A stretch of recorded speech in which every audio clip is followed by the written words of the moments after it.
I remember on a Sunday night, late Sunday, on a few rail shift possession works. It was like everyone went into the whiteboard for a whiteboard meeting, or whatever we call it, end of the shift meeting, to literally put a report back, and people would call in.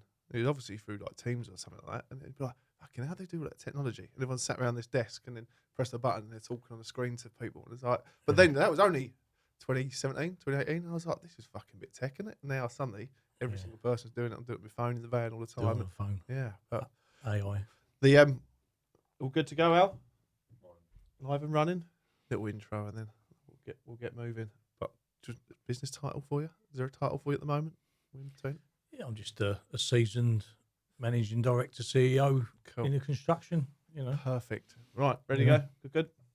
Hello and welcome to another Construction Sport podcast. Today I'm with Mark Kennedy, podcast host, as well as a experienced managing director in the construction world across multiple sides of the industry, really, isn't it? I suppose. Yeah, that's it. I'm man of many hats, I suppose. What I can say. A lot of my friends say to me, "What do you actually do?" But I'm a troubleshooter. I don't know, a supposed podcast host. Yes.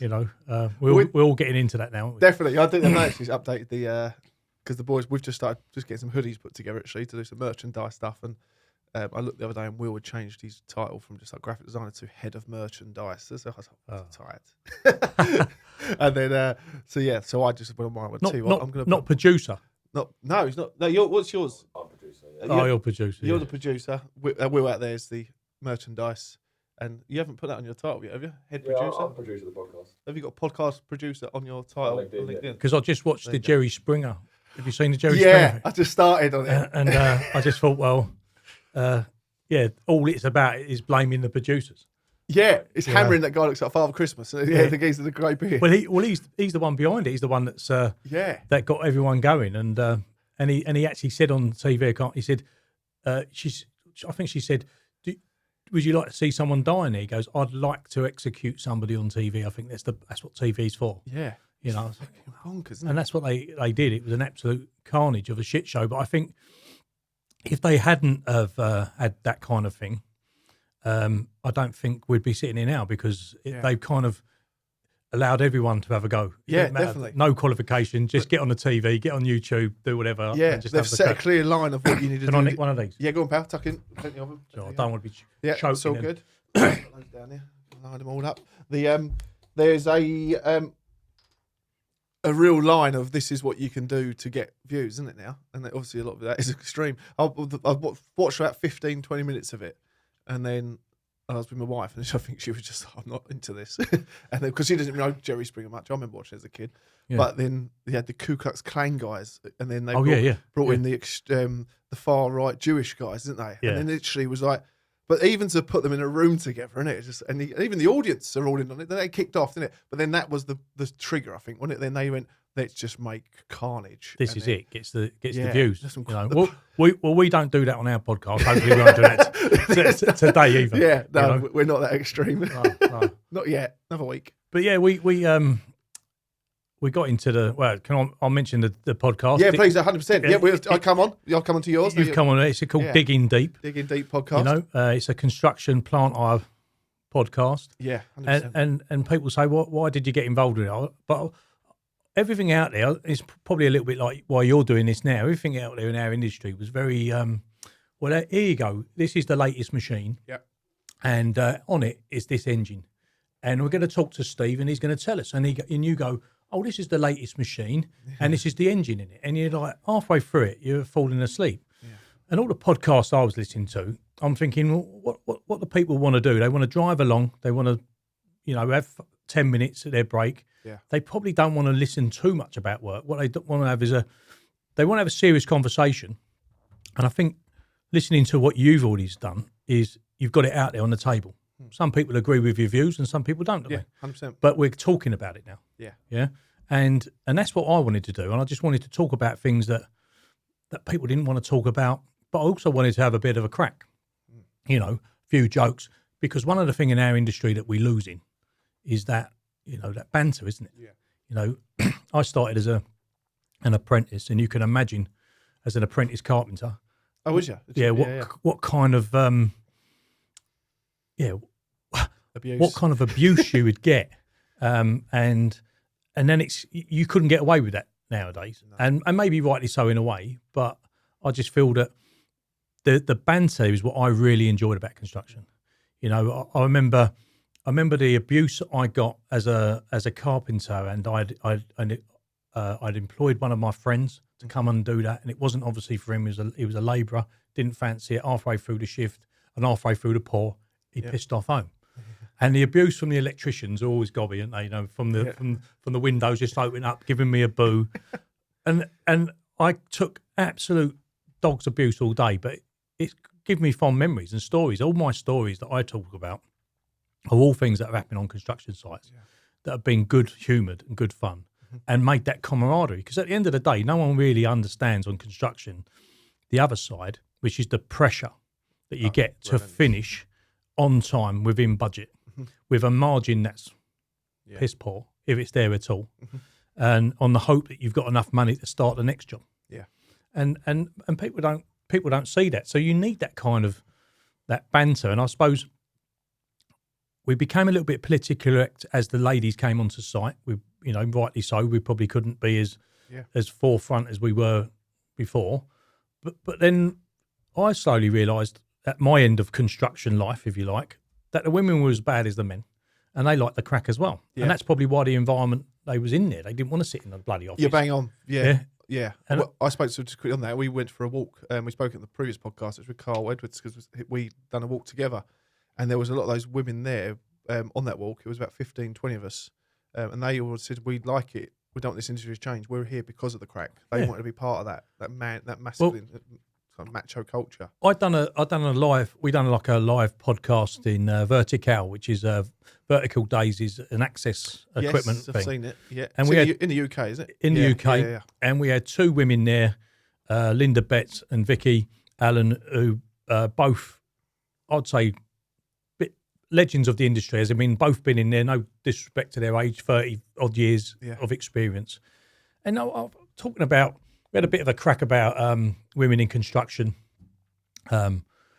closing down, closing their offices and stuff like that. It's wrong, so wrong.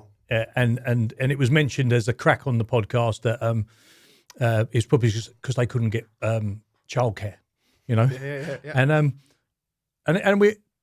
And it was all good humoured and good fun. But Linda, I think it was, who said, "Look, we don't want women in construction is important.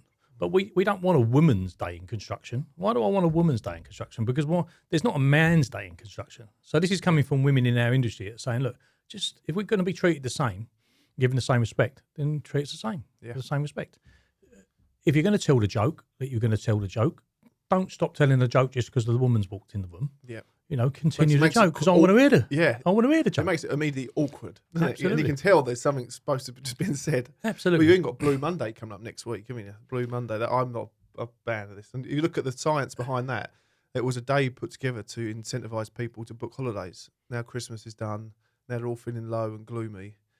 Do something to make yourself feel excited. It was a marketing stunt from the retail world. Literally, just get people to book holidays. If you're skint, it's going to make you feel really good. You can't afford to book an holiday, isn't it? I mean, so that's and now everyone's jumping on the back of the wagon. Let's now go and push Blue. I think what's more depressing than someone pushing the depressive day? Yeah. I'm not a fan. We can't keep up with them. People. I had a meeting this week saying, "Oh, yeah, Steve. By the way, in September there's a World Mental Health Day. What are you guys doing? I'm sure you're doing something on that day." And I'm like, I can't keep up with them. It's the international one. Then it's the week. Then it's the day. And then it's Pancake Day is the only one I remember. Pancake Day, sometimes Miss Valentine's Day. Forget that one. No, I've got that. I got reminded yesterday. Valentine's Day. The best trick for men listening out there about Valentine's Day, just it's the same with anniversaries. I think if you miss the first one, you'll never miss the rest of them. Take the slack early doors. Take it. She'll remind you every day on there. How's the podcast going then? In terms of how long has it been going? When did you start? Do you know what we only started just before Christmas? Yep. And I went to the Lighthouse Christmas lunch. And there's over 1,400 people there. Yeah. You know, 100 tables of every construction plant eye person in there. Mm-hmm. And all we talked about with everybody, every step, was the podcast. Yeah. And as you say, it's like takes momentum and it moves and moves and moves. And I think it's because we're slightly different. You know, we want to have some fun. But we want to have some serious guests on there. We want to talk about some serious stuff. Yeah. But I'm then one of them people that halfway through, if it gets a bit too serious, I just want to have a bit of a one-liner just to bring it back there. Yeah, and I think that it's just it's as I said to you earlier, it's not really about trying to become famous, trying to make money yet. We don't make any money. We have some sponsors that pays for really what you're doing here today. Just pays to keep it going. But I've done more interacting with people that I forgot about wrongly, customers, and industry people since doing that, and that's what it's really about. And I think it's about that you can come on and talk about anything. Yeah, and that's what these should be about, because supporting each other on this. I've always been a supporter of yours. I love sport, don't I? And I love the concept behind it, and I don't understand how people don't really back it as quickly. It takes them a little bit of massaging to get behind an organisation like yours, really. Yeah. But saying that, we're busy people. I don't talk to a mate for 3 months. Yeah. So therefore, I probably don't remember. And the mental health tick in the box, if you like, only comes around at the moment once a year when people have had an audit and they've got approval, they're doing a tender. Yeah. And what you really need to have is this type of thing engages everyone. They're going to listen every week, hopefully, and they're going to talk about it, and it becomes more of a natural thing to talk about, doesn't it? Yeah, definitely. And that's where it doing is. it. We actually said that it was so important for us just to keep it moving, because we don't want to see how much stuff I've seen come and go. I've just actually remembered something as well. My parking, I've done it out there, so I've done it on the app. I've done mine already. 2 fines last week. You do know they reckon though, you guys, that you've got to do at least 100. Well, to make it stick. Yeah, well, there was the average podcast last 5 sessions, wasn't it? 5 actual ones, 5 fucking shows, only 5 shows. But then you're gonna go to that next one of really making it. Fucking... Well, we've changed our format a little bit this time. We're not trying to become a recruitment portal or nothing like that. Yeah. But we have got young Charlie on there, and Charlie's obviously part of a recruitment business path. And do you know how many phone calls I get a week? And it's probably because I've been in the industry nearly 40 years, as a young apprentice. I was 15 when I first started to go to college, and because I wasn't really into the school kind of thing, so they put me into this kind of building thing. Academic route. So I get phone calls all the time looking for people. So we're trying to now advertise put a few positions out there as well. So again, if you're looking for a job, because at the moment I found it, I don't know how you find the industry at the moment. It's a bit, I'd say it's weird to say the least. Yeah. You talk to some people and you don't have their bullshit in there saying we're mental busy. Yeah. And then you talk to others and they're like, we've got nothing on. And I think, especially when you look at things like LinkedIn, the amount of people that are saying it's how long it's taken them to find more employment. Yep. And the amount of, you'd say that if there was when I was in construction working for Ardmore and there was a surveyor. Oh, you worked at Ardmore? Yeah, I worked at Ardmore 15 years. Mm-hmm. And I'll probably cut my teeth there with Ardmore. Yeah. I mean, a great firm, really. Some people say to me, Noel Byrne of HSS, he says to me the other day, if you've done 15, he said to me once, if you've done 15 years at Ardmore, you knew you had some balls about you. Yeah. I said also some stupidity, but that was in the old days. They were old school Irish builders, and they took no shit, and they employed everyone. Everyone forgets that they weren't like the normal subcontractors where everything was subbed out. Everything was done in-house. Yeah. So joinery, shop, architectural metalwork. I think at one time they had over 5,000 people working on their sites, and they'd done everything in-house. Incredible projects. We went on a couple last year for them. Al, did you come on the ones of Ardmore, do you? Cavendish Professionals took us some. Yeah, a couple in West London. Christ, these places around Westminster, around the back of Westminster, I think it was. That one. I was lucky, and I don't even know how I ended up there. I was going to start a job on the Monday. Yeah. And funny enough, an old legend of the plant hire industry, for those who listen to plant hire, John Evans, used to work for Speedy and all that. He rang me up and he said, come and have an interview with us. I said, John, I'm starting a job on Monday. Go, just come in Saturday and have a fucking chat with you. Yeah. So I said, okay, I'll come in on Saturday. And I was kind of railroaded by Cormac, Pat, Byrne and John. And before you knew it, I was there on Monday. I didn't start the other job, which sorry to that company that I didn't, turn up. And I was quite a young lad, and I'd been on the sites. What was your role there? Yeah, well, it was many. Originally on site, I was a carpenter, no problem. And this is how I got into the industry, really, where I am now. My mate didn't turn up for work. He said, go to the office, and they'll give you some work. And I was on Tobacco Dock way back, and fascinating project. They were building this big galleon out of steel. Oh, really? Yeah. Yeah, and my granddad grew up working there. On the I think docks, it was Harry Neal, was it? A big contractor in Kingsbury. They've been out 100 years. I think this project took them bust. Oh, really? Well, they went bust, and but there was about 650 people. That was the first time I've been on a construction site when everyone was employed by the same people. There's about 650 people on this massive site. Yeah. And I went to get my work that morning, and the guy was on his own. He's a bit of an office this size, and the guy was on his own, and he was saying, and the phone was ringing, and he was picking up this phone, picking up that phone, and then he just looked at me. When you going to answer that fucking phone for me, I'm like, yeah, all right, mate. So I picked up the phone. Before you knew it, I was ordering concrete, and that was it. I was a bit of a buyer. Yeah. And then they took me to head office. And then from then, I was going to go and be a buyer for this other company. And that's when I got hijacked by Ardmore. Gotcha. So they put me in the internal plant department. That's all I did. And I think Pat just had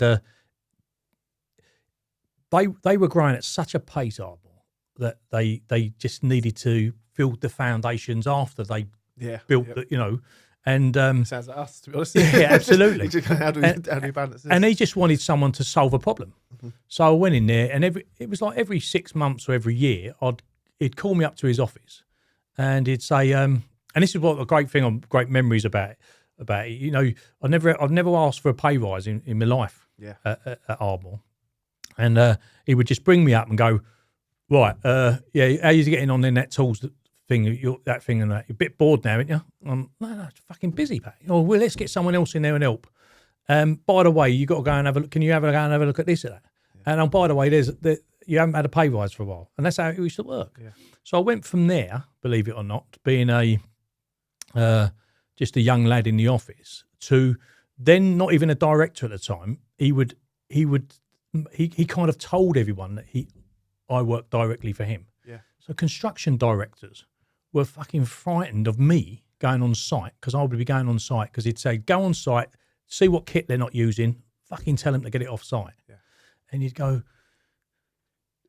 what? But this is a construction director. I don't give a and he'd be going, you know what I mean? And it was always quite funny when I thought I've kind of made it as a young lad. I thought I've made it now. I walked on site. I can't remember. I think it was in East London somewhere, down Limehouse or something like that.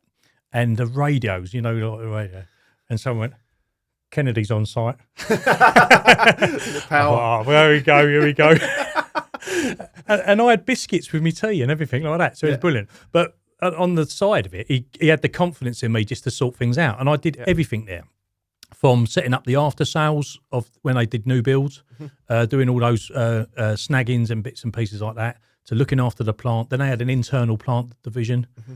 And then I became the CEO of the rail company, and then sold the rail company, merged with the plant company. Then we sold the tools business, because we ran our own tool hire business, that's within our Ardmore. It was called BCL. Yeah. And then he said to me when we sold it, and I was allowed to. I had the rope to do that. He said, go and find the buyer. And that's what I did. I went out myself, found the buyers, a couple of people, talked to them, blah, blah, done the deal.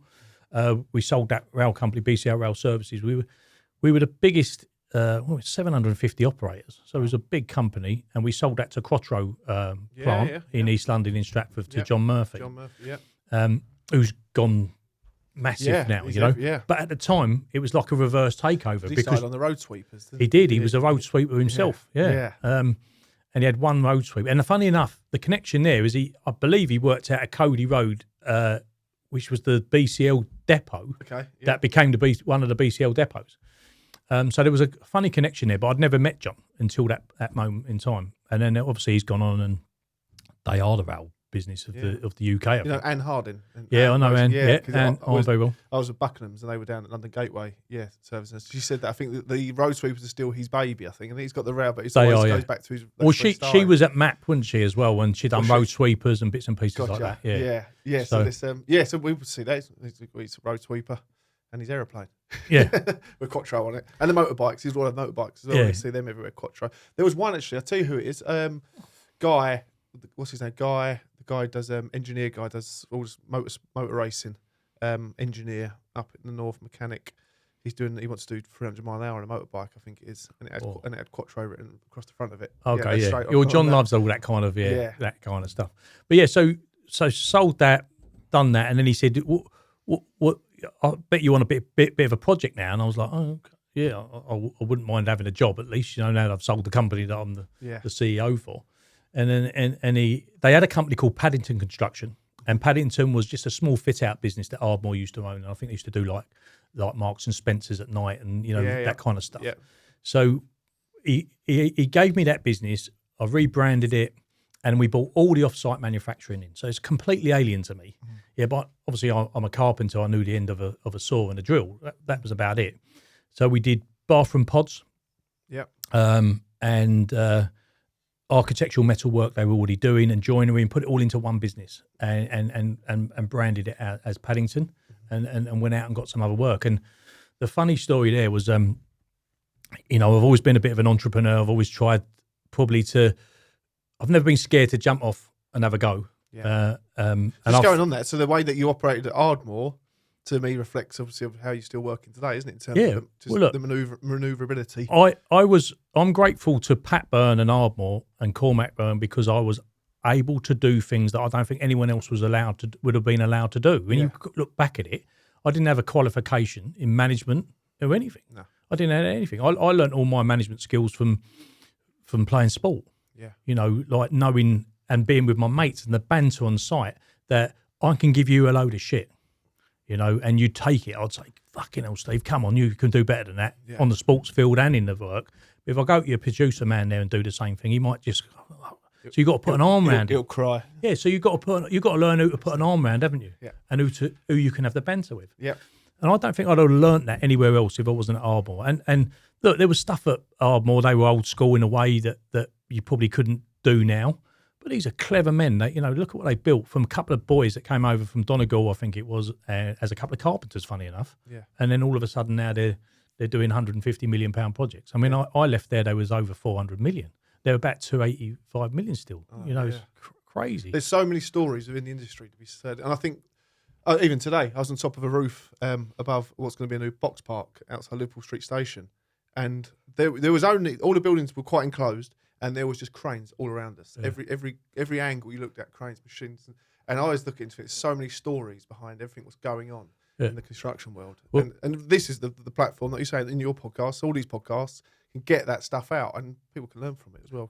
And that's where we'll get on in a bit later when we're talking about one of the issues that you do with mental health, and we talk about my mental health going through this type of thing, and what people don't realise, they just see you driving around in a Range Rover, they think life's good for that man, and don't get me wrong, life's good for me because I've got a roof over my head and I've got something to eat, because there's a lot of people that don't have that. And I just remember that I thought, you've always got to have a go, haven't you? You've always just got to throw something at it. And so Paddington, and as a managing director or whatever you are as a manager, you take people don't. I don't think companies appreciate that you make it your own. So if you've got anything about it, you don't just go there for the money. You have to go there for the money, but you go in there and you take it all on board. Everything is your problem. So my problem was, how do I grow this business? Now, he'd never even asked me to grow the business. Yeah. But I took that self-responsibility to try and go and get some work. So I thought, I took a bathroom pod, and there was an exhibition, I don't even know it's about anymore, called Eco Build. It was in Earls Court, I believe it was, or Olympia, something like that. Mm-hmm. And it was just new starting, and it was all obviously about, environmental products. So I thought, well, the bathroom pod is a great product. There's two good reasons for it. It's off-site manufacturing, so less waste. We put it in early. Yep. less trades trampling over at the end. We just unwrap it at the end and mastic it up. It's a great concept. And more importantly, these skills, maybe that's a bad word, but it kind of, because you're fitting a basin every day, that's what you're doing, and then it moves down the factory like a car. Yep. And you're fitting that basin and that tap and that. You can teach people just to do that. They don't have to be a plumber. Mm-hmm. So it kind of got more people involved in it. Simple. And I remember taking it to there, and this lady walked past. I think her name was Tracy. She worked for Bovis, and she was with someone from the ODA. I didn't know who it was, and they walked past, and she went, "Is that a bathroom pod?" I went, yeah. She said, "Well, your accent, where do you work?" I said, "Well, we're in Enfield." Enfield, don't be silly. She said, "I've travelled for the Olympic Park. I've travelled Europe to find a manufacturer of bathroom pods." Yeah. I said, "Well, I don't know what you don't know about us." Now, at the time, we were doing. Should have had a podcast. It should have had, yeah. we were doing about 25 a week. Yeah. A guy called Rick who was running the factory, ex-car manufacturing, really good guy, we were doing about 25 a week for our own jobs. Yep. It was just a good concept. So she said, okay, this was I think it was on the Friday. She said, I'll be there Wednesday. We'll come Wednesday, have a look at your factory. Oh, shit. So I rang up Pat, and he goes, well, what do we need to do? I said, well, we're working in an old bottle factory. It was an old shitter of a factory that Ardmore bought. I said, we need to make something of it. So he goes, okay, so we got some sprayers in that weekend. We painted the ceiling white. We put all the green lines round and the right things to have it. And this factory looked like unbelievable. They pulled it out the bag for me. Yeah. They turned up on Wednesday. Long story short, this is the entrepreneurial thing. I turned the line of like 3 round to make a line of 6 because they wanted 180 a week. Yeah. We could only do 25. So we made out that we could do like over 100, and we probably had another line, And we won and delivered all the bathroom pods on the Athletes Village. You done it. And we done it. And so, Usain Bolt probably had a shit on one of our toilets. It was fantastic memory to make. Can we have it back after? Yeah. So, but it's just one of those, you've got to have a go, haven't you? But that shows you the pressure. People, you look back at the banter, and you need the banter. You look back on all the people and the good characters that make that happen, because it ain't you that makes it happen. My job's probably to make the opportunity, and everyone else comes around and does the real work. Yeah. But the pressure you don't remember, do you? No. So you don't look back and go, shit, I nearly had a fucking fall down there. I was really in big trouble. And during that time, when you think about that time, just at Ardmore, I was at Ardmore 15 years. And that pressurised environment of being involved in so many projects, to deliver so many projects, and so many staff coming through. We had deaths on site. We had people jump. I think we had a guy jump off a tower crane that had broken into site and jumped off a tower crane. We've had our own colleagues that have dropped down dead on site, from a heart strain or whatever. And I think people don't realise the pressure. And when I look back, I think, well, I had bloody young kids, I was earning reasonable money, but everything else that went with it, you absorb. If you're kind of a people person like me as well, you absorb everyone else's issue. Yeah. And you take that on board, and you try and shut it out, but that if you're having a bad time, I'm going to have a bad time, because production's not going to happen. Yeah. This is not going to happen. So you absorb a bit of that pressure. You have to absorb a little bit of that pressure. Yeah. And you don't realise. And I think when people talk about mental health, I think this is where the complexity of it is. This is just my opinion, by the way. I'm not a doctor. The complexity of it is it's all different. Yeah. One of the worst fucking sayings I hate is there's always someone worse off than you. Yeah. Bullshit. Yeah. You're going through that at that moment in time. It's hard to comprehend. 100%. And people just don't get that. If you talk to let's say our circle of people, the big circle of people where you're nodding your head, how you doing in the street, listen to your podcast, mate, at the Lighthouse do. They're people that you interact with because of work or whatever. Mm-hmm. They think, look at that mad bastard, thinks he's funny, wants to be a TV star, blah, blah, blah. That's what they think. Then you've got your group of close friends who think there's Mark Kennedy, life and soul of the party, always telling a joke. He's always got a joke to tell. It's funny as fuck. And then you've got your family that see who you really are.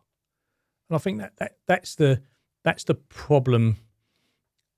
And they don't, and rightly so, they probably don't need some of your pressure, but they don't see that you come home every night thinking, shit, you can't sleep because you're worrying about next day's job, next day's problem, the fact that, you know, someone else's wife's died and you're going to have to support them. And now, not being funny, he's the best still fixer in the land and he ain't going to be there for 3 weeks. And he, rightly so, he shouldn't be there for 3 weeks because he's had something's happened in his life, but we can't get on with the job. Yeah.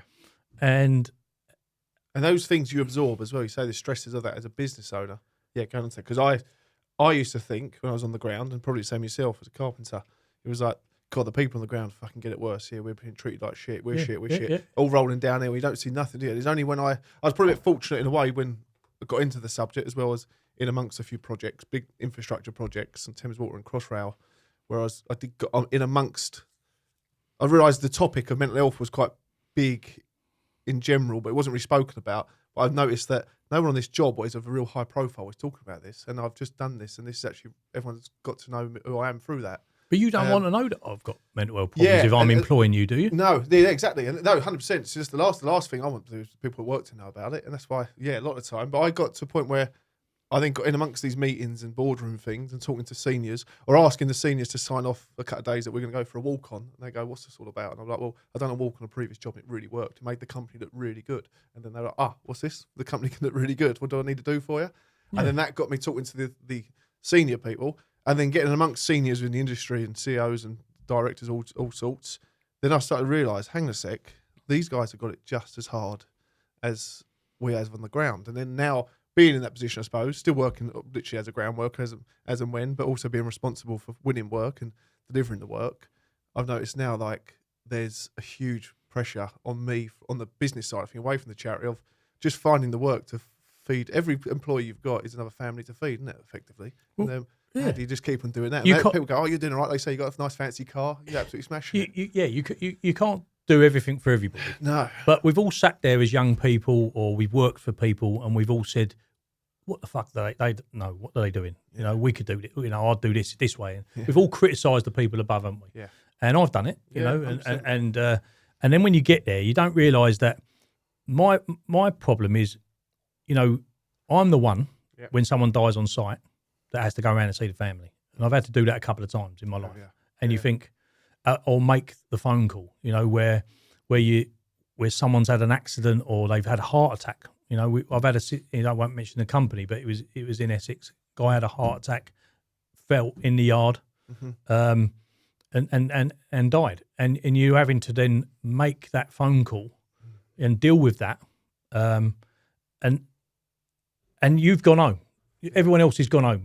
You get me? Yeah. And then on a weekly basis, you know, the operative's thinking, oh, fucking hell, they've got to get me to, they want me to finish this bit of wall, they want me to finish that. And all I'm thinking about is, have I got enough money? Can I get that wall finished? Because if I ain't got enough money, can't pay him. If I can't pay him, now I'm taking the pressure, not just of my family, but I'm taking your family's pressure now because I can't afford to pay you. Yep. And people don't see it that way. Now, it's not all like that, don't get me wrong. Yeah.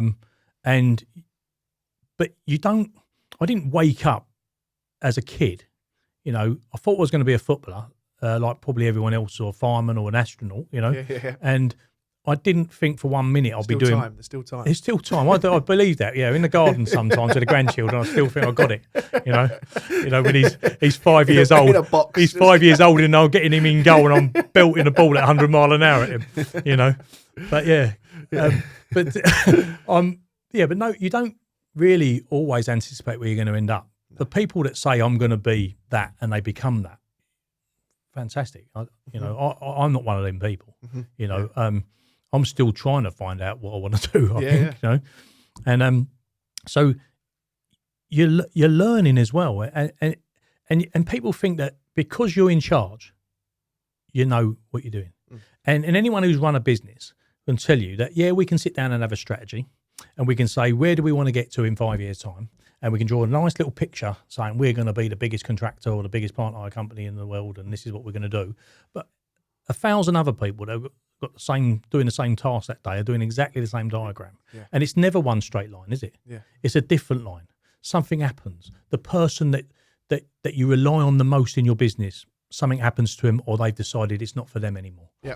And it's all that type of pressure. Yeah. You know, and I find it very difficult, and God knows what's going to happen if I did retire, to shut down. My mental health's quite straightforward because I understand it. Christmas time, I just can't deal with it.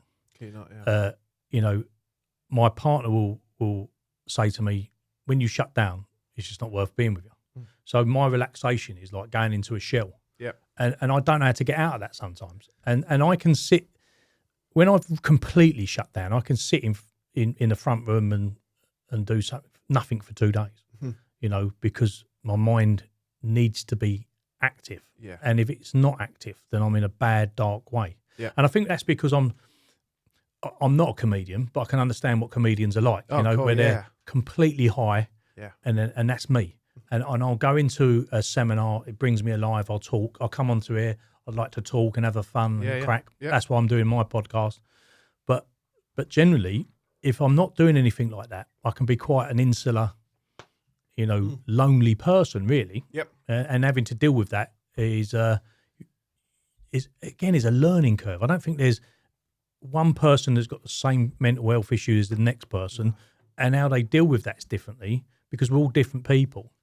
So there's a generalisation in the industry that we think that one thing fix all. What we'll do is we'll do this course called Mental Health Awareness, and we'll get all our managers to make themselves aware of mental health, and then we'll go, well, they know about mental health now, and they think that we're all going to be sitting down and having a cup of tea and biscuit with each other. Yep. And then there'll be an exam to be a mental health practitioner, and I'm not saying there's not a place for these people. Don't get me wrong. I'm just trying to explain in my own limited vocabulary that they think that's it's like the school system, isn't it? That everyone has to walk the same way and everyone's problems are the same. Yeah. And I think that's probably why I've connected with your organisation and you a bit, because sport is completely different, isn't it? Yeah. And the beauty about live sport as well is there's not one game's the same. No, and it changes every 2 minutes, doesn't it? Yeah, definitely. You know, and like there's life. different emotions, and sometimes you'll have a great game of football and everyone's laughing and joking, and you'll play with your mates, the same mates next week, and you'll be punching the shit out of each other because you've got some problems, someone's tackled you late or whatever. And that's what real life's about. Yeah. And Good I times, think, bad times. so I think that, you know, where people, you must have had probably some criticisms of like what you're doing is not really what we want to do, you know, but you're throwing an opportunity for everyone out there to just do something different. And there's mine's just, and I've said this before, selfishly, it's just about what works for me, and it just so happens to work for everyone that I work alongside and know, and like even yourself, is sport has all the answers to me. And what we've actually worked out, summarising last year, was what is it about sport's got that? And it goes back to the community thing. And then we realised, well, when you look at community, that is not just sport. There's so many things that tie into community. And it was like, community is the answer, we think. And like, whereas even COVID, it was just so much loneliness, wasn't it? And people were getting pally over online, different little groups were setting up. Because people just want to find common ground with other people. Yeah. And then when you can find that, people go, well, hobbies are interests. And people have a reason to smile and enjoy themselves. And I'll show you how important that is, right? When I was a young lad and was told, and I can't believe it now, as you said already, that I wasn't good enough to be a professional, you know, I found a way of playing, you know, with my mates and like you do in an amateur scenario. And I became like the manager of the team as well when I was injured. And that group of players, so that was probably 1989, around that time. A lot of indoor football going on, bit of laugh, got a bit of camaraderie, you know. And we had a group of lads there, and those group of lads, 50-60% of them now, we still see each other. Yeah. We have a poker school now because we can't run around and kick a ball as much as we can, or the odd game of cricket. Yep. But we're still there. That's the important part of their life. Now, one thing you said to me that on our podcast when you came on that's kind of rung in my eyes, and I've mentioned this to somebody else, is that you said something really, you don't think about it until you say it in simple words. Yeah. Like you're working and you're playing, no problem. Yeah, young lad, bang. Then the evil comes along, which is your wife normally, isn't it? You know, changes your whole aspect. Comment. No, but what I mean by the evil is that your life changes. Yeah, she's more important than everything else. Before you know, you get into the routine. Baby comes along. Yeah, and then you said there was a little bit of extra overtime to be had, and we could do with that overtime. You know, got a new baby, got a new house. We're trying to do this, and before you know it, what gets affected is that sport, doesn't it? That camaraderie comes away. Slipping away, doesn't it? Starts slipping away. And I know that I've always needed that. Yeah. And I've always needed that. I've always gone out my way. Like we went down to the box in the York Hall the other day. And when I was playing football then, is 3 lives away from me because I've had 3 different moves and relationships and bits and pieces. So it's a long time ago. And one of my friends from that area, Arnold's Grove, North London, he's got a young lad called Christian Fetty. So if you following on, works. He's now under Matchroom. So he's a young lad, really? 21 years old, professional. Had his 4th professional fight at York Hall the other day, and it was like going back in time. Yeah. All the old faces were there. Do you know what? I come out of there absolutely buzzing. Not so much that he won the fight, because he's won 4-0, by the way. So carry on following him. He's going to be a superstar. But the fact is that you forget what you need. That's people that affected your lives throughout. And I'm not saying you should keep in touch with them all the time, you know. And I don't advocate social media to keep in touch with people either, because I think that's a fucking nonsense. Yeah. But what I do think is that you need to keep on going out your way. Yeah. And I've lived in Biggleswade. All my you can tell by my accent, you know, London boy. I was born in Camden. That's where I'm, you know, from here. So North London was my area. Who's your team?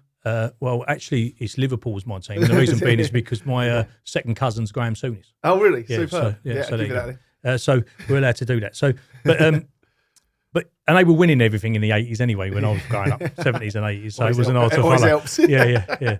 So I'll probably be classed as in the modern day. I'm a Man City fan, aren't I? Yeah, exactly that. Yeah, because it was United all through the 90s. So I grew up. Yeah. The amount of Man City shirts you see walking down like the King's Road in Chelsea now, you're thinking, what's going on here? There was Luke Libri in my school. He was a Man City fan. Late on, he was more West Ham, but then he went Man City. He might be West Ham again. But he was the only person I ever knew that was a Man City fan up until the Arabs come in and took over Man City, and then suddenly there's a lot. You just go around the kids now, aren't it? Looking around the kids, Man City shirts. Success follows, like, you know. Yeah. But yeah, so I think. So I've always when I moved to Biggleswade, it was me that had to travel all the time. Yeah. But I would constantly travel in on a Thursday night to meet a few mates, and I think that's the most important thing. Yeah. And I do think, look, everyone's different, but a lot of men need men time with men. And a lot of women need women time with women. Mm-hmm. And I think sometimes we can get too focused on not allowing that to happen in our own personal lives. So vital. Yeah, definitely. We might mention on the podcast, actually, about the 70-30 of having enough time for yourself. Yeah. And then obviously dedicating 70% of your time to your family. But at work, the same. Focus on your health at work as well as doing your actual job. Yeah. And if you don't have that, And I think, going on that, back to that management piece, I think that you know, we spend most of our time at work, don't we, with the people at work. 100%. And companies, you know, they continually talk about the churn of people that come and go, and why do people leave for £1 an hour, for £1 of this. Mm-hmm. People, in my experience, do not leave for money, generally. No. Yep. Unless it's life-changing amount of money. Don't get me wrong. It's easy to say they do. Yeah, it's easy. Not. It's nothing to do with that. 100%. We're seeing some more of that talking like this, actually. It's to do with the environment they're working at. Now, I'm not suggesting you go back to the old 50s and 60s, but when you're talking about when I used to talk about jobs for lives at car manufacturers and bits and pieces, they used to have a social club attached to it. Mm-hmm. So people would spend their time working, and then they would go and socialise as well within that time. Now, that there's not any companies I know that have got that thing. And I'm not saying that's a good or a bad thing, but the socialising part, it's not about me and you going out for a beer again. Mm. It's also getting our families involved with each other. Definitely. And that leads to less suspicion in the household because everyone knows everybody. Yep. You know, and they tend. I mean, they tend to mean that you'll stay with people, and most of the people stay, in my experience, with the people because of the people they work for. Yeah. With they don't let them down, do they? But I mean, the people they work with. Yeah. More. Okay. Yeah. So I hope it's because we treat people well that they'll stay with us. But majority of the time, it's about the people that the day-to-day interacting. Do they like each other? Do I get on with Steve? If I get on with you and we have a crack and we're on the same level, then why do I want to go and work somewhere else just for another $5,000? Yeah. That's the issue. Yeah. And it's just getting to a point where no one sees that. That's the mental health solution is that you need. I'm not saying it's a game of golf every week, or like you said, you know, have Wednesdays off for rugby. It'd be nice, but it'd be nice. But something has to give, doesn't it? Yeah, and that's if we noticed it, like you say, the work week, and we always do. We had the last few weeks actually. People saying we look at doing this on Saturday, this or Sunday. I say stop there. I said we're not doing it at the weekend. We do this on work time, and that's the big thing because we're getting limited time with the kids and families at weekends anyway. And then this is a business and industry issue that we can clearly see. Then the industry needs to realise and do it on their time, but not every single week. We get that, but you just have something to look at. Have you actually had a bit of downtime and enjoyed each other's company as a group? In a social space, really, away from the job, innit? Because you go away through, we see it. I mean, and a lot of companies just wait for the Christmas do, and then it ends up just being a complete carnage because those people haven't socialised together for 12 months, and you stick them in one room, they will end up having tear-ups, and it goes, if they're not shagging each other. The Christmas do for me, when I was always there, was an early exit for me, because if it wasn't an early exit, everyone's had a beer, it'll be, I need a pay rise, or why did you deduct £500 for me smashing that car when I was pissed up that night? It's the honesty. It all comes out. It all comes out, and you're like, and you've got to deal with that on a different level where you can't then really have that discussion. Everyone thinks you're on level ground now. Yeah. So you're out of uniform. Yeah. You know, and I can go and have a dig at him. So people don't really get that pressure, and they don't. We don't. And the people I've ever worked for, and if you're a CEO out there now, you know, or an MD, and you've got people, there's a lot of people that are directors out in this industry, especially our industry. We call them a director for a name. They're not actually directors, company house. Yeah, they're directors, So you've given them responsibility, but have you ever asked them how they're getting on? I mean, I've had teams of 200 or 300 people to look after, and the people that own that company, not one of them, I don't think in my whole career, has I turned around and said, what about you, Mark? How are you getting on? Yeah. How are you dealing with the stresses of those 4 companies that you're looking after at the moment for me? You know, and, you know. You're not paid for your emotions. No. You know, and I tell my young managers, right, there's a line, right, and you're not going to like it, and I don't always like it, but you sit in front of a board and they say, this has got to happen. Yeah. And you're like, well, I don't really agree with that. But as you're part of that board, you're in that little democracy. Maybe there's 3 or 4 of you on there, 4 or 5, 6. Yep. You're outvoted. You've got to do that. Yep. And that means that you've got to come and explain to everyone they got to wear a pink hat. You know, no one wants to wear a pink hat. Yeah. But you've got to stand in that line as a manager, behind that line, and play the party line if you like you like it or not. And if you do agree with every decision. But the employees don't think that, do they? They think that you've made that decision. Yeah. And that's where they don't see the pressure, really. They don't see that, do you know what, if it was in the pub maybe, or it was a different circumstances, I'd be saying, do you know what, I fucking agree with you, mate. Yep. It's an absolute load of rubbish because someone detracted from the actual situation is not looking at it. They've made a decision, and that's what we've got to do. Yeah. And therefore, you know yourself, you're going down that road that's probably not the right road. You're going to lose some people about that. It's going to make your life harder. You've then got to try and recruit people and get them into the right culture. And that's where people don't realise that, you know... Focus on some retention, isn't it, of the staff? Retention, but also support for your senior managers. And, you know, and I mean that sincerely because there isn't enough support there. We always were talking about, even, you know, I've seen some of your, you know, you'll go on site, for example. What's the first thing they'll do? They'll pull all the people with the orange on, all the people working on the orange, But the guy up the top there who's trying to balance it up, he's not even probably invited into it. He's probably just thinking, "Oh, this is great. I've got ticked a box now. I'm under 1% less pressure because I've ticked a mental health box." Yeah. But nobody's talking about his mental health. No one's dealing with that.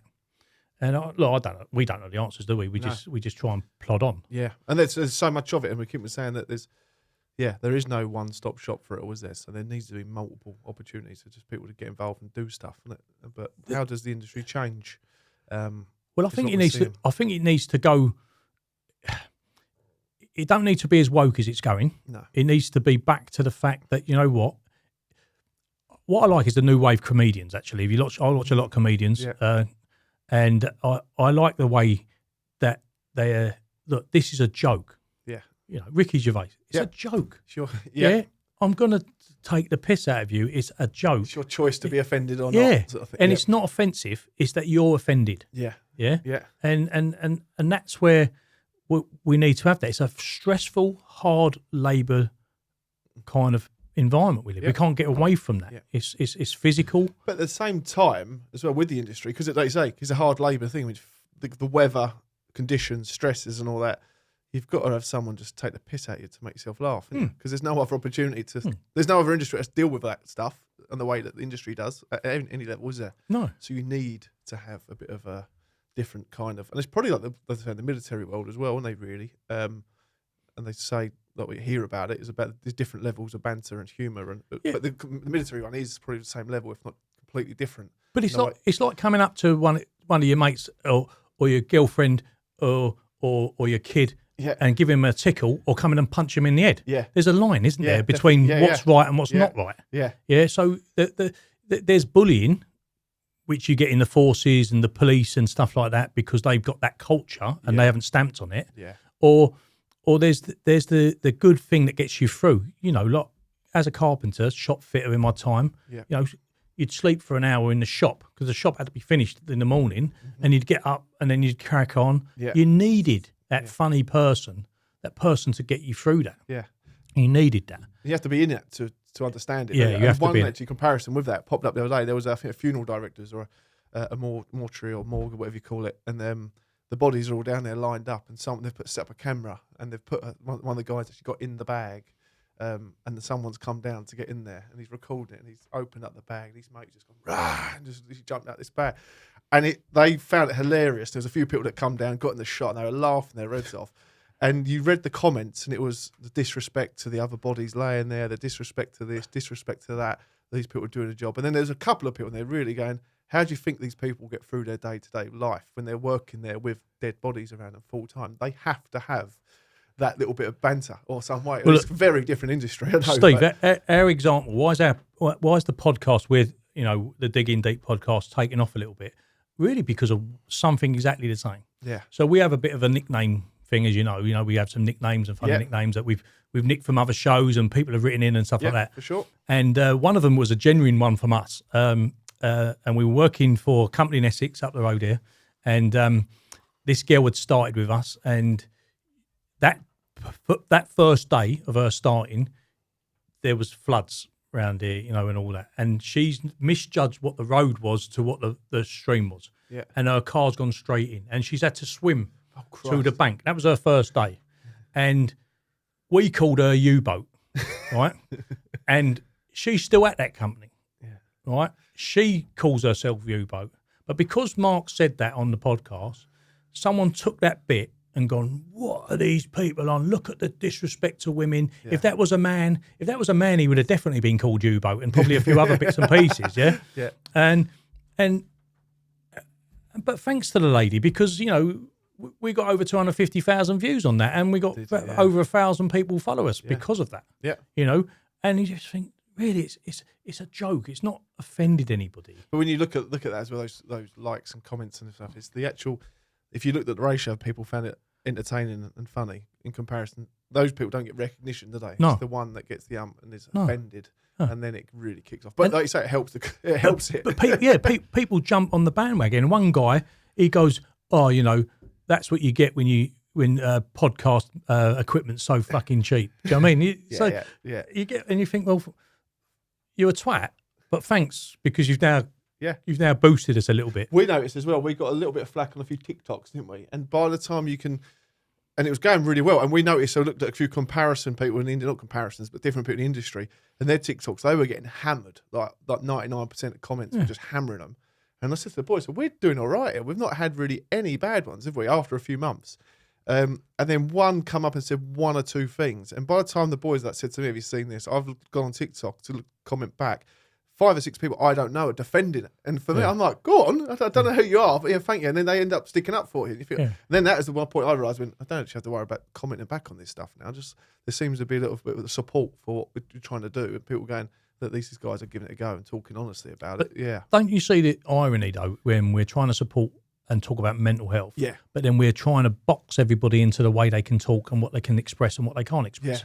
Yeah. And because you can't be that way because you might offend somebody. Yeah. You know, somebody with a real mental health problem or just a general day-to-day issue, we call it mental health, he just might want to go out into the garden and shout and scream for 5 minutes and let it out. Yeah, 100%. And by telling people what they should and shouldn't talk about, you are pinning them into a position they don't want to be in. You're restraining them from literally letting things out because they're like, I can't say this now because I'll offend them and this offend them and I might lose my job. But what you're actually doing is holding that person's emotions are being fucking built up and you're going to get a bang at the end of it, innit? We had quite a few and we took a bit of flack towards the end of last year, again with the women in construction thing.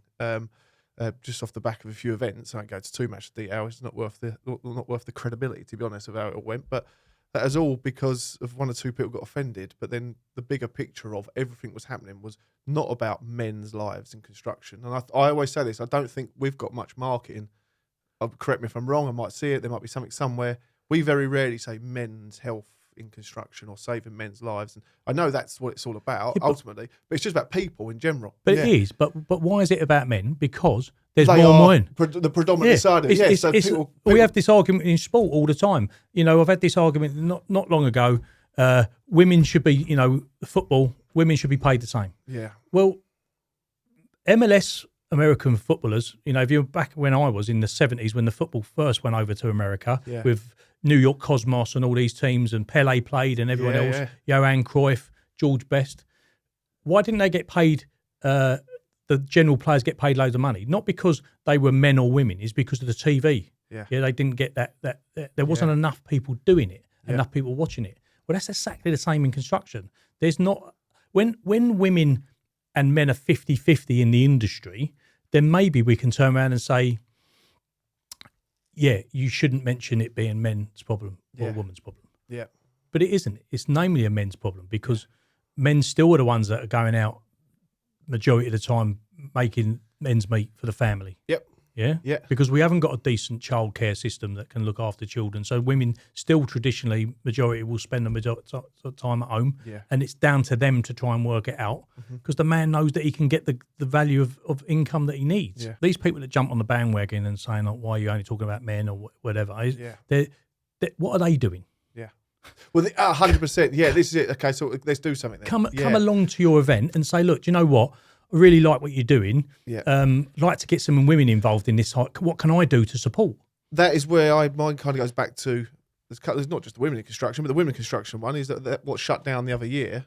Why was that allowed to shut down? If that's got 17 years worth of work behind it for such a big cause, how has the industry let that collapse and go? And now it's been dissolved. And you think, what has happened with all that information and data and all that? What has happened? Has that just been let go? And why? Well, I think there should be an industry inquest into finding out why that failed. There should be, if they're serious about it. If they should be, but maybe also like the women that you talk to that have been in the industry a long time, that they like the fact that they're in the industry competing with us, if you like, but they don't want to be recognised for anything else but what they're really good at. Yeah.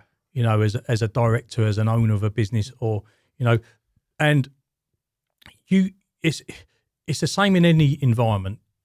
It's got nothing to do with you're a woman and man. Yeah. If you know what you're talking about, then then crack on. Yeah. If you're willing to learn, like we've had to learn, and crack on. Yeah, anything. I think you said it again. Donald Trump's, I think, changing the world, and he already, but he's not even in power yet. But that's all this different equality stuff that I think Facebook have just pulled out of it, Twitter and all that. They're all pulling out, and even the big corporate companies in not just social media outside are pulling away from this equality tick box stuff because they're literally Donald Trump's stance is if you're the best person at the job, you'll get the job, full stop. And the amount of companies know that's coming in a few weeks, and they've pulled their stuff in-house already to say, look, prepare for this, get this away. So people going, right, we can go back to employing how we thought we should have done years ago. And that, I think, is going to change. I think the world will see it when Trump changes things. Whether you like it or not, we're not in America, but we very much depend, or our world seems to change because of America than over here. It's like anything in life. There's jobs that men and women can do, and there's jobs that are better suited for men, maybe more physically, demanding. Yeah. Not for all women, but majority, 90% of them. And then there's jobs that women are more suited for because of their upbringing and their environment. And I'm not saying that they should be the chief cook, bottle washer type of job. They can be, some of the best lawyers, some of the best construction directors, managers are women. It's not nothing to do with that. Katie Keller does the cranes. Katie Cranes, as she calls herself. She just brought out today about how we should retain the women in construction. Where's the focus on retaining them? Because that's where it's suffering at the moment. Is the retention, I think, is really getting a kick in the arse. But it's like, right, we've got these people in, but over the last few years, X amount have left again. So what can we do to retain them? But why are they leaving? Is it because we've still got a traditional family environment? Yeah. If you have children tomorrow, the first person who's put, and I'm not saying it's right or wrong, but the first person normally put upon is baby with mother. Yeah. So there's no support in that environment really to help them. I mean, if you want to go back to work for your sanity or whatever as a mother, you normally, between the pair of you, have to pay her wages out to pay for the childcare. Yeah. So what's the point? Yeah. And then you get the thing as well, and I've not been there, but I can imagine it. Actually, I say we've kind of been there. Leanna works for her. She's had the baby, and we've supported her and worked alongside. And she's technically self-employed, really. Does a lot of work with us, assisting me. But she was working within a week or two of the baby being born because she knew she had to earn the money. And I was like, well, the way she works is freelance, so that's just kind of the way it was. And we support her as much as we can. But there's a number. I spoke to a company 2 years ago, and they had 3 people doing one person's job because 2 of the ladies had gone off onto maternity leave. That's obviously just human. It's a normal thing. But he said, but as a small company, that's hard, isn't it, for a CEO to and there's going to be companies out there will go, look, we can't afford to take a woman on in case she falls pregnant. And I'm sure that's a whole new conversation, but companies must look at that stuff. I've worked for companies, it doesn't matter, and older guys running these businesses, and you had to educate them to turn around and say, you can't ask them, are they going to get married? You can't ask them if they're going to. I don't even know. And you can't ask them that question in an interview. Yeah. But the guy's standing there with his business. Yeah. And every day it's a shuffle, and he wants to know if I'm going to employ you. Yeah. Are you going to be off for a year? Yeah. Yeah. And you're not allowed to ask that question, and rightly so. It's probably private and it's nothing to do with you. Yeah. But that's the mental side of the owner of the business or the managing director of that business. That's what he thinks about. He's got to think about that. Yeah. So it doesn't matter what law you bring out, he's still got to deal with that. Yeah. But then on the back end of it, Wayne Tillett, RTG Group, I spoke to him a few years back, and he made a great point, so he stuck with me. He said the amount of talented staff that are out there that think they haven't got a job because there's no 5-day, they can't afford to do a 5-day job. But pretty much women at home who have kids who have got huge experience and talented people, but they just can't find a job that fits them because they can only do 2.5 days a week, like flexi working, I suppose. How many of them ladies, and they've got a few on. The girls who work for us have been brilliant at that, and they do a few days a week, supporting us where they can around their families. And there's so much talent there. Well, maybe one of the insurance companies out there might be nick an idea off me. Rather than pay for private healthcare that probably nobody ever uses anyway, if you've ever had a booper or whatever, you might use it now and again. Or maybe something like that. Maybe one of the perks could be an insurance policy, like when you're sick, self-employed, and you can't work, that pays for fucking childcare if so happen that you do get to have lucky enough to have a family, or some kind of support that businesses can bring to the table. It's not going to cost them nothing, but it's part of you getting the support that you need. So therefore, you can go back to work if that's what you want to do.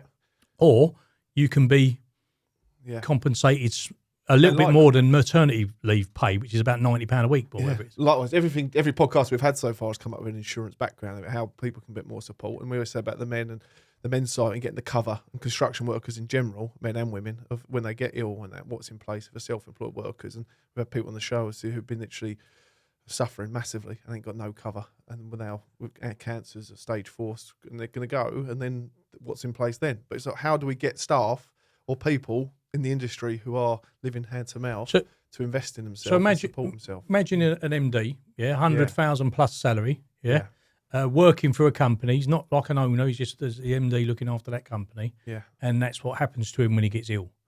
He gets statutory sick pay. So he's gone from 150 grand a year Savage, isn't it? down to like £90 a week. Yep. So that's the other side that people don't see. Yeah. You know, you could say, well, you should be putting some of your money away, but you know, it's easy said than done. But why aren't you putting some money away another way? You know, you can't. You just live to your means, don't you? Yeah, and, yeah.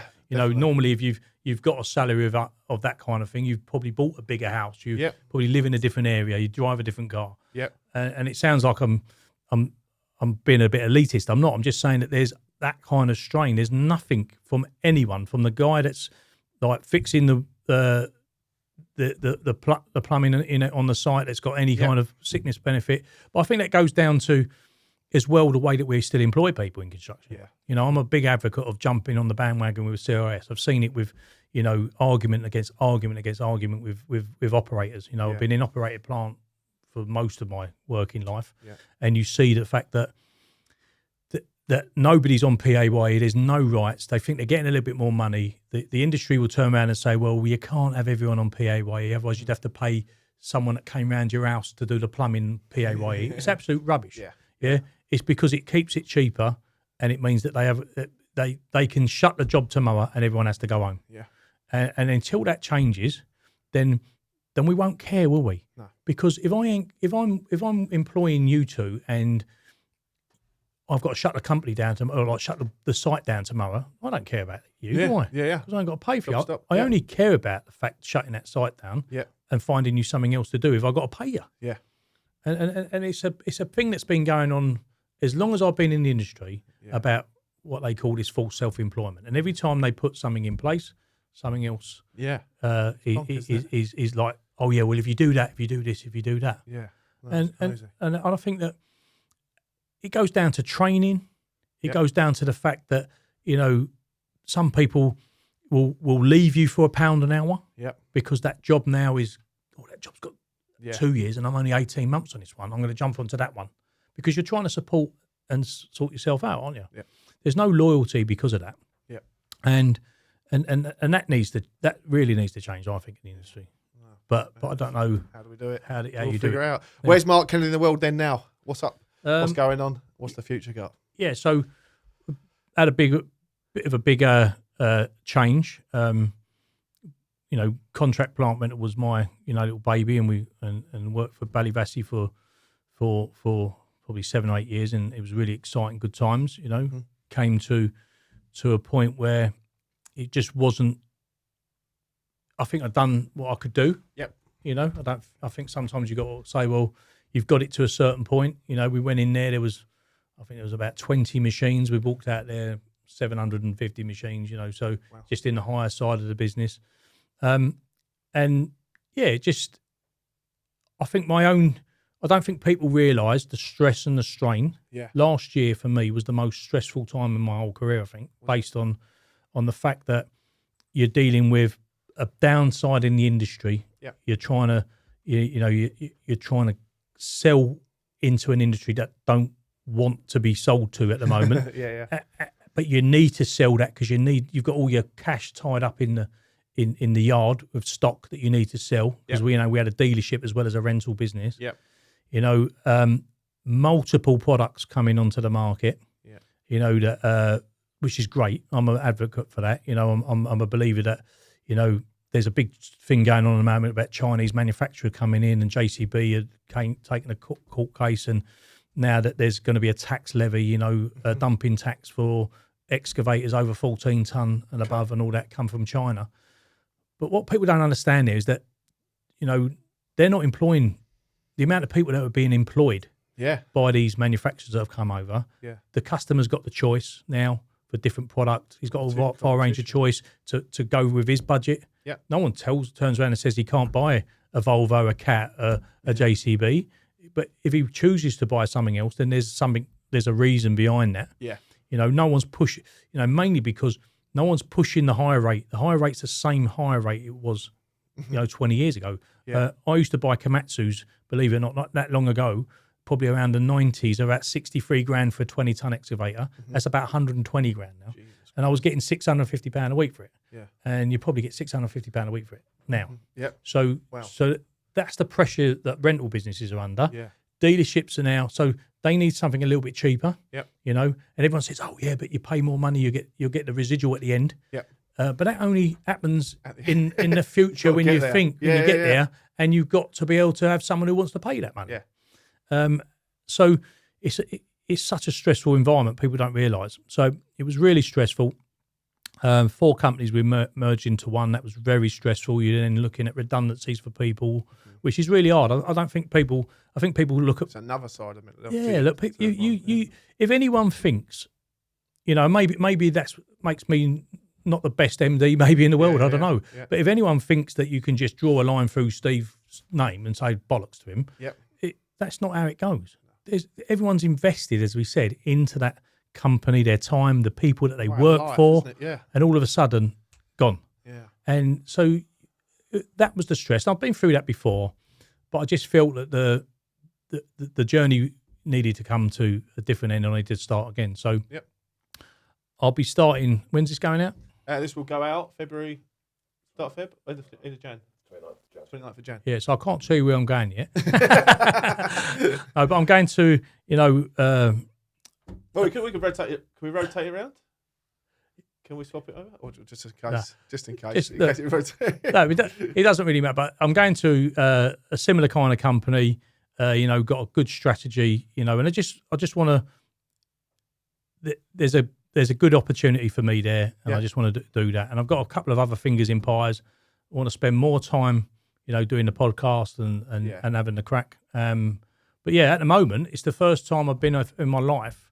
This is January that I haven't done work. I'm actually finding things to do and meet people. That's why I rang you up and said, "Look, come on, give me a day off because I need it." Yeah, and that's what we're liking actually. It's the boys that we're not trying to be too strict with times and dates and that with people. We're just saying, everyone, just let us know when's good for you guys and the studios.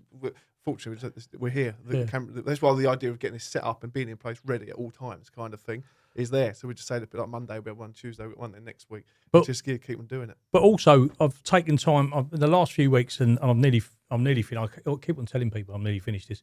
But when you write, so I'm writing a book, and when you're writing a book, name for it, yeah. Well, I want to call it From the Sidelines to Success because I want to. It's a sporting. This is what you're going to like about it. Yeah. See, my management qualifications come from football and sporting environment. That's self-taught. As I said earlier, how to put an arm around with someone. It straight away. Yeah, blah blah. So 5-star read, but we had. And my story I tell to my managers is always around a football kind of theme, and I try and explain it to them. Yeah. And there's a video that we watch, which is Formula One fans. If you ever go and watch Formula One, you should go and look at the fastest when they change the wheels over. Yeah. Yeah, and then you can go back and watch one that's in 1960, and you can watch one now. So I think the fastest is 1.8 seconds. The Ferrari one I show out is probably about 3 seconds. Yeah. But you see that there's 3 people at that wheel. Yeah. Now in the 60s there would have been 1 person. Yeah. Now, what you got to learn as a manager, if you want to become a manager or a team player, is it's all right to allow someone to take some of that responsibility. Yeah. That you don't lose any power to give a little bit of that away. Yeah. Whereas before, one of us in the room here would have been slower and one of us would have been faster at taking the wheel off and then putting the wheel back on. Yeah. Is there no doubt? Yeah. But I might have been better at the bolt. Yeah. You might have been stronger and better at the wheel. Yeah. Your man might have been better at putting the wheel back on. Yeah, that makes a good team.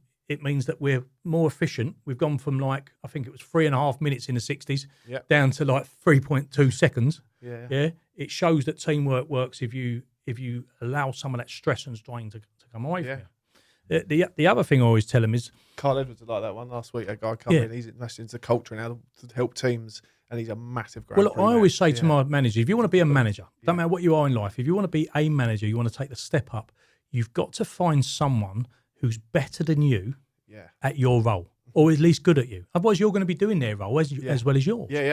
So there's nothing wrong with finding someone. It doesn't mean they're replacing you. It means that if you're confident enough, you'll step up. You'll have a different view because you're higher up now. Yeah. You'll see different problems, and you'll be able to resolve them. And you'll know that you've always got that good person to rely on. Jim Shark was a good example. I always forget his name. Who's the owner of Jim? Ben Francis. He created it from his garage, literally making shirts up.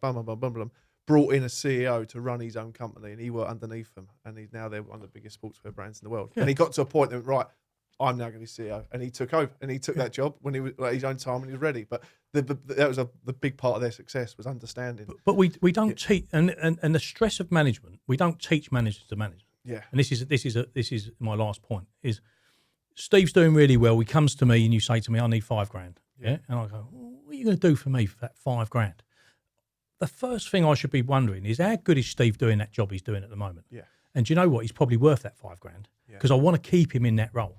But no, the old way is to make you a manager of something. Yeah. And then not teach you how to be a manager. And then you don't know how to interact with the people at different level because you're not a manager. You've never been a manager. I've had this problem with ground workers in construction in general all the time. As soon as someone becomes a very good ground worker, they become a supervisor foreman, they're off the tools. That always seems to be the way. And you think, why not pay him the foreman's money? Yeah. But then still be a ground worker. No, but he's not ground worker. He can't supervise for shit. But he can earn 100 doors a day. But the only way for him to have more money is him to take that other time. So give him that foreman money delivering that, isn't it? Because he's good at what he's doing. Yeah, and that's been my biggest bugbear, and I think that's a reason why middle management in construction is probably suffering so heavily now. And we see it in jobs. You think got people in a not able to do the job properly, or not they can't communicate properly and all that. But it's because they were really good day one, but they wanted more money, so they just took that job.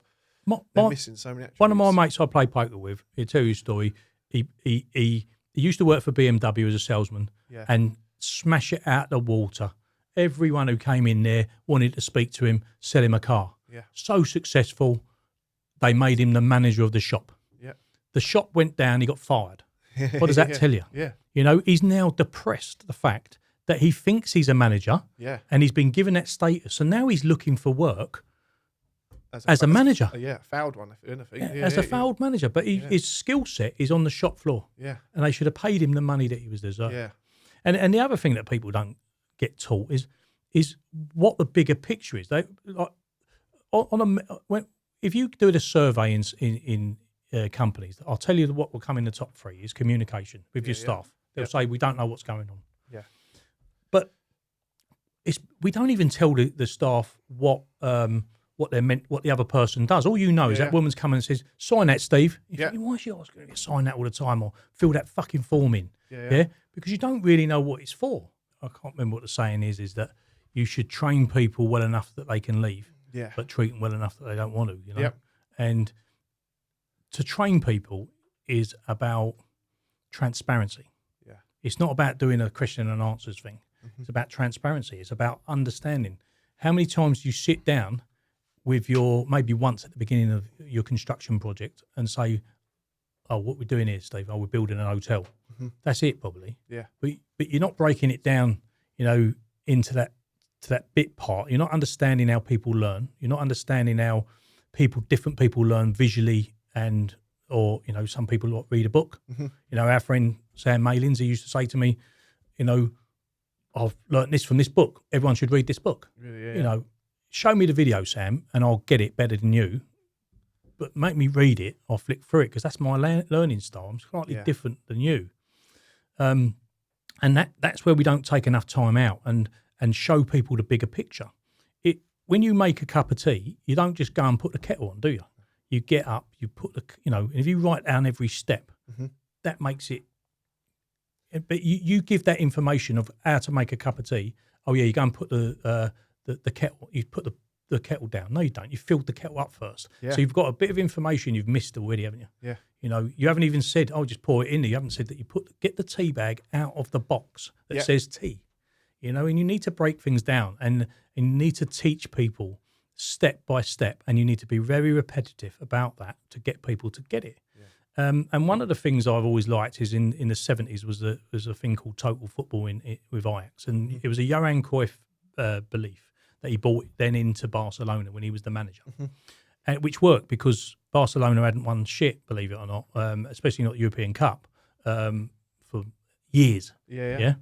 And there's a documentary, and I can't remember which one, and it shows where Dennis Bergkamp, who's, in my opinion, probably one of the best strikers that the Premiership's seen. Yeah. And you're my hero. Yeah, I was yeah. at Arsenal back as a kid through the 90s. More, not so much my football career's kind of faded away, but Bergkamp was the man. And he does things that nobody else could probably do. Yeah, or think of really as well. That goal he's got Newcastle. And people that doubt that wasn't actually genuine just don't know football. Yeah, and have never played football. Definitely. Because that was definitely meant every bit of it, and it was just genius.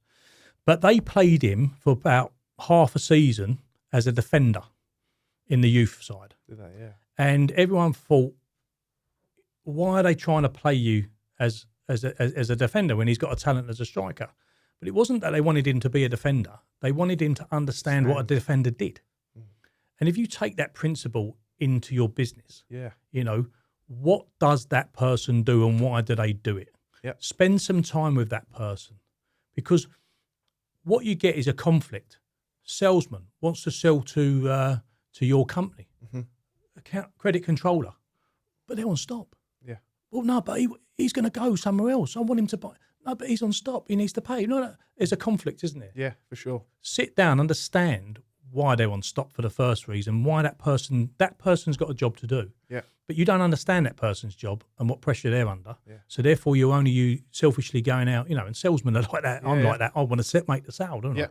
But if you sat down and understand a little bit about that person's job, then maybe and got to know that person, you'd get that information before they went on stop or they were about to go on stop, and then you'd be able to go and resolve it and work together as that team. Yeah.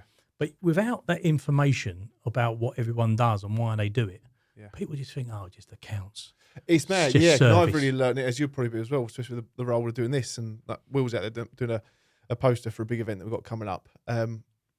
But I used to just bring out someone, quick, do us a poster, it gives over in 20 minutes. Yeah. And then they're like, no, it won't come over. I do that with my son. My son's a graphic designer, web designer. Still giving the stick. It's for both of them, actually. We had clients actually expecting stuff yesterday, but ours finished off today without fail. And then we'll walk away from this, and we'll go, why don't you cut that up and put that on overnight? What's going on? Yeah, exactly that. So we're really understanding now, actually, because my sister uses this studio now as well. So come in as well, and we'll try and find out how it works. And because we've got this, you pull the blinds down and you can use it as a studio. And that's the key to be a manager and a good manager. Yeah. Is and as a managing director, I always say that I'm a jack of all trades, master of none. Yeah. If I was a brilliant accountant, then I'd be an accountant. What I need is to have a brilliant accountant work for me. Yeah. And it's the same with a manager. Just because you're a manager, don't mean you need to know everything. Yeah. You just need to be open to learn everything. Do you find across the businesses you've obviously been involved in multiple businesses, it's the same? Look, you got the process. You will go in and Mark Kennedy go, this is that. Are we following this process that I work with? Like a manager's, any football manager's stance, really. I think how you play. I think you can't have a style. I think if you go into a football team and you're going to play 4-4-2 and you ain't got two decent wingers like Giggs and Beckham or whatever, you're going to fail, aren't you? You have to adapt. Yeah, you have to adapt to it. I always remember a story. I was at Lynch Plant, and I went into there and they had these 3 boards like on clipboards in front of all the hire desks, and it had on hire, off hire, and future hire. I thought, how antiquated is that? Why haven't we got a board, or why haven't we got this? When I sat there, this is about learning about managers. I always say to managers, have a lazy day the first couple of days you're there. Just have a lazy day, sit there and watch and listen and see how affected everyone is and see what's actually going on. Don't try and get involved straight away. And I slowly learned that their system probably was, out of date, but it worked. Yeah. And it worked really well for them, and it probably still works to this day. Yeah, really well.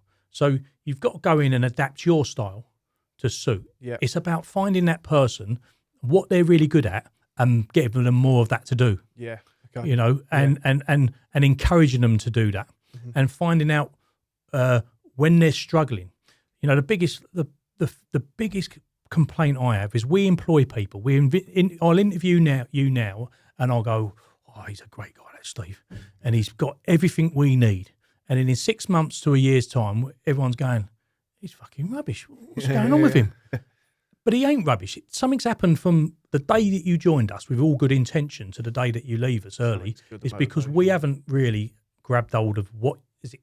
You probably don't know what's expected of you. I remember doing that with a session of people, and it frightened the life out of me when I was a young manager, and I asked that question.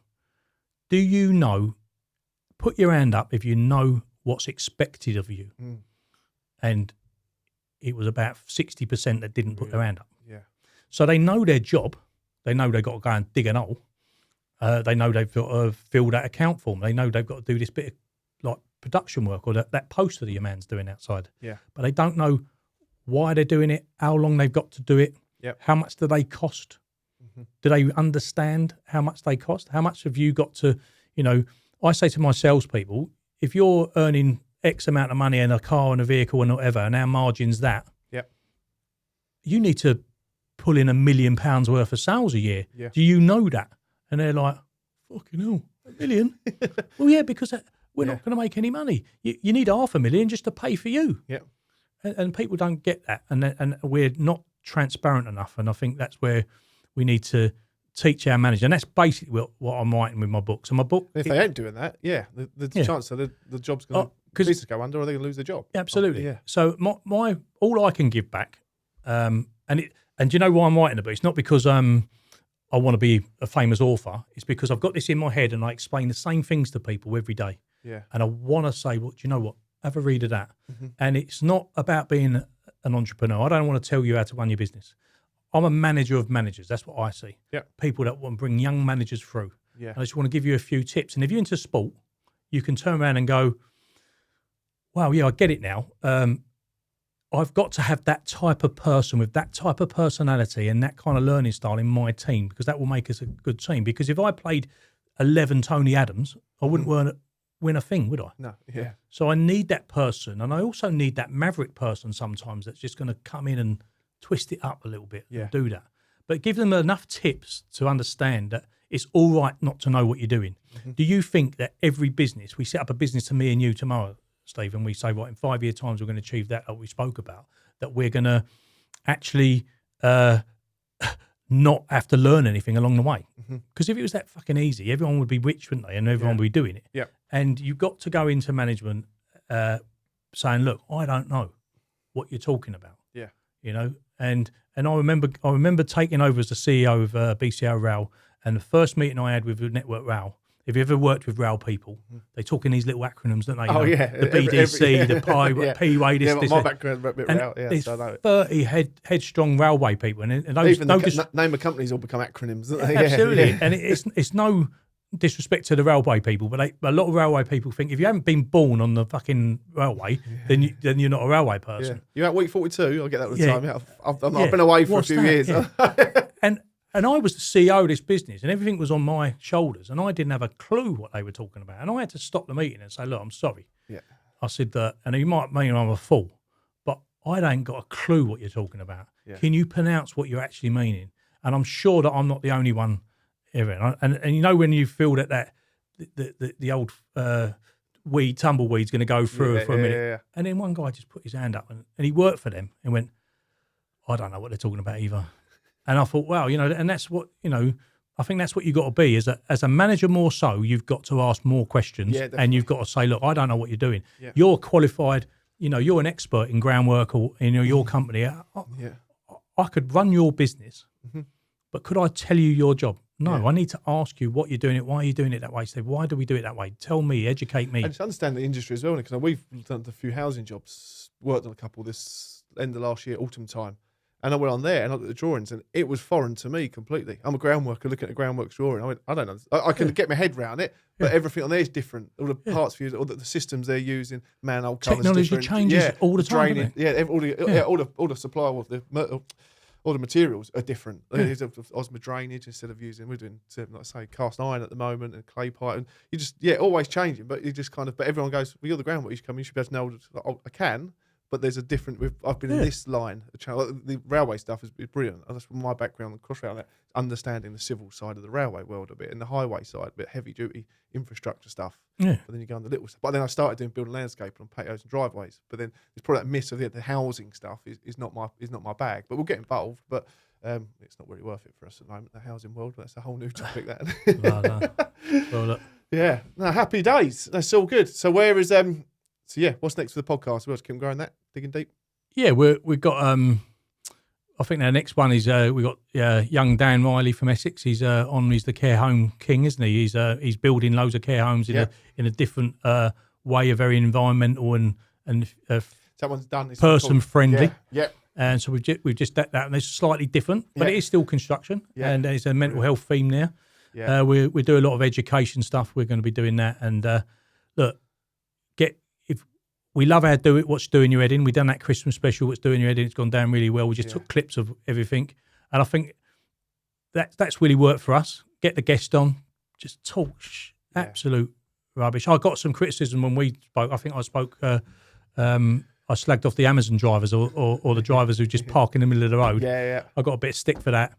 Yeah. But I love having a rant. I think it's the best thing is to healthy. Do. Get in, have a good rant. We'll have plenty more of that, and then we discuss it. I think we're doing some industry news as well, major projects, and we're doing some. But we're trying to bring some employment into it, because I feel it's a bit slow. I said, Charlie, you're sitting there. You've got people that want work. You've got people that want to find work. Let's get some of them jobs out there. Yeah. So we'll try that. And we're just trying to get involved. We're going to try and do. We'll hopefully get you guys and everyone else involved. We're going to do a bit of a poker evening. Yeah, brilliant. Just as a networking, and we can do it on any theme, and just to get people to really, communicate a little bit more. Yeah. And let's talk about some funny nicknames and some crap construction stories while we're playing poker and taking everyone's money. What's the average poker game last? It could be anything, can't it? Well, we'll run it in a you can run it in a time period, so it's going to be a couple of two to 3 hours maximum. Brilliant. We'll have a few curly sandwiches. All in 10 minutes. Yeah, and there's no cash prizes because you're not allowed to do that. But I'm sure maybe they can win. Maybe they can win a membership for your new come on board for sure. Yeah, and stuff like that. Some merch. Yeah. So that's it. No, happy days, Mark. Thanks a million for coming thanks down. very like much, I say, if David. there's anything crossing over you want, or any guests that we know of and can help with your podcast, likewise, I'm sure. But the vice versa. No, thanks for your support. And brilliant. Thanks for inviting me on. And we look forward to hearing about the next announcement of the world where situation. I'm going. Where you're going. Yeah, I'm not sure that people will actually care that much. And then you'll come in with a book. Yeah, I will. I'll come in with a book. On your book tour. Yeah, the world on book the book tour I'll come in there. So probably by summertime I'll be back here and have my shorts on, and we'll be talking about what great book, the bestseller. Yeah. Cheers, mate. Thanks. Cheers, pal. Cheers. Thank you.